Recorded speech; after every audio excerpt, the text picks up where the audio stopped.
So that's how you can help in that situation. There's something else that I want to do, though, which is I want to punish Duke for what they're doing. I think actually it's not enough just to help the people who have clearly been victimized here, but you need to make sure that this is not permitted to continue into the future. We were talking earlier on the show about retribution, and I think Duke deserves some serious justice for their crimes here, okay? And so from a political standpoint, how do we stop medical centers from doing this?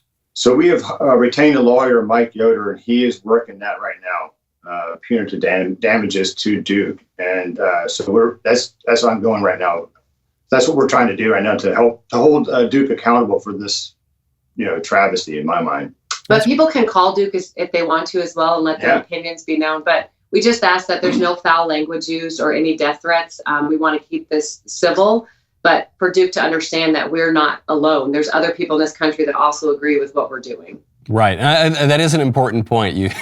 You've got to make sure that when you engage in these political actions, you don't give the leftists the opportunity to paint you as a terrorist or all the way that they ordinarily talk about us. Though conservatives don't really need to be told this. I think conservatives generally know this, but it's always good to repeat because I remember not that long ago here in Nashville, we discovered that Vanderbilt Children's Hospital was performing transgender procedures on little kids.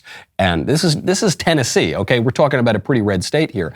And we discovered this and we found out people just didn't really know about it.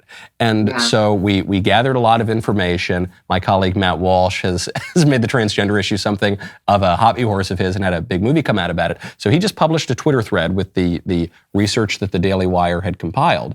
And the moment we shed a light on this, like within days, the Vanderbilt University just caved because they didn't want. And I just suspect if people in North Carolina, taxpayers, donors even to Duke Medical, politicians who have a lot to say about the conduct here, if they just knew that this was happening, I cannot imagine how it would be tolerated for much longer.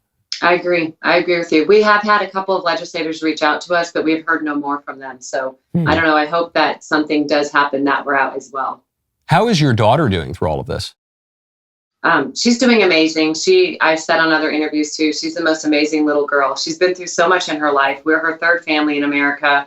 She's been through so much, but she just pushes through with a smile on her face. She's always happy, always wanting to help. So involved with all the other kids in the family. She really is just an amazing person. You mentioned that you're the third family. How did you come to adopt her? Well, that's a long story. But so the first family, I met them in Ukraine in 2018 when we adopted our first daughter from Ukraine. And there was another family that adopted them here in North Carolina.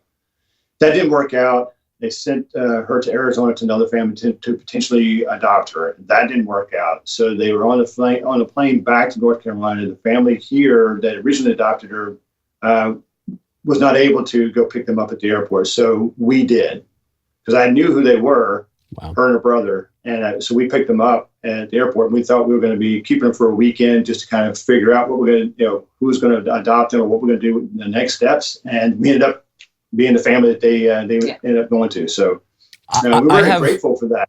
I have total family size envy right now. I got married. We got started a little bit later. I hope to catch up. I think as just a matter of biology, I'm not quite sure we could get up to 8 biological children, though you've adopted as well. Now, your family size is unusual by today's standards. By historical standards, it's not, but by modern liberal society standards, it certainly is. What has impelled you to have such a large family?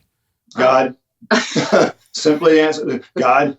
It was never our plan to have a big family, but my husband was military and we traveled around the world, and our oldest son kept praying for a brother and they just kept coming. So there we go. 3 girls, 4 girls, and 7 boys. We wouldn't have it any other way though. Like, our life is crazy and chaotic and amazing and beautiful.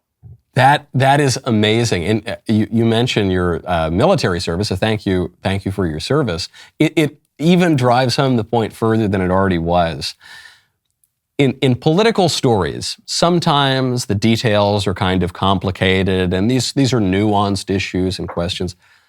And sometimes it's just pretty clear who the good guys are and the bad guys are. And I mean, if you took this story to a Hollywood producer and you said, hey, I got this story about a family, military veterans, big loving family, adopted children, a poor little girl who needs a kidney transplant, and then a bunch of doctors who, out of a vindictive, spiteful tyranny, are demanding that she inject herself with a dangerous drug or they won't give her kidney. And that's going to be the movie. You know what the Hollywood producer would say? The producer would say, come on, it's a little too on the nose. Come on, let's make it a little more realistic here, okay? But this is what's really happening to you. It is really happening to us. This is real life. Yeah. Have other families? We joke with Julia all the time that she should write her her autobiography. So maybe she'll actually get that out of this. Yeah, right. She's a ferocious reader, and she does write books. Yeah. You mentioned other families who are in a similar position. Have any of them reached out to you as a result of the publicity? Yes, there's one little boy who's only 2 years old in South Carolina, and they will not give him a transplant either without the vaccine, which is unconscionable to me. He's 2 years old. I've been talking to that grandfather a lot. We were trying to get him to another medical institute, and he's trying to fight the tyranny down there in South Carolina as well. I didn't even know the vaccine was approved for 2-year-olds, much less that they would mandate it. I know. Right. It's horrific. I think the CDC is now recommending down to 6 months old. Yeah. For this vaccine. 6 Which is unconscionable. Yeah, that's unconscionable to me. I can't believe that.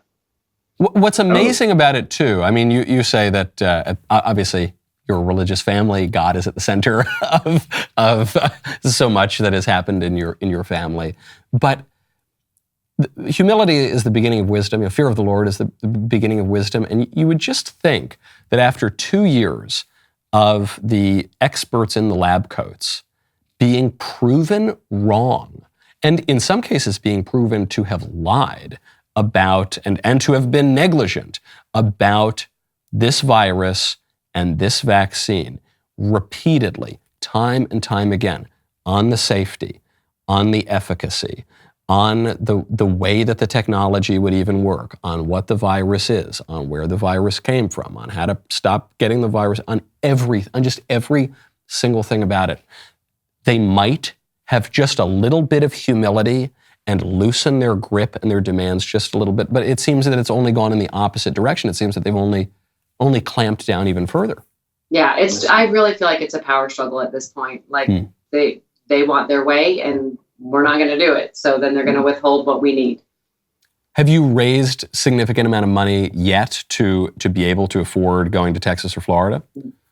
Yes, we really have. People have been very much. I mean, we're overwhelmed by the generosity of perfect strangers and the words of encouragement that have come to us. It's been amazing. There have been some nasty comments, but I would say it's 10-1 in support of us. Of course, I can't even imagine who the nasty comments are from. Maybe it's just Dr. Fauci with his pseudonymous accounts or something. Well, a lot of times they don't give their real email. It's just like a made-up email, and there's a lot of foul language, and but we just delete it and move on.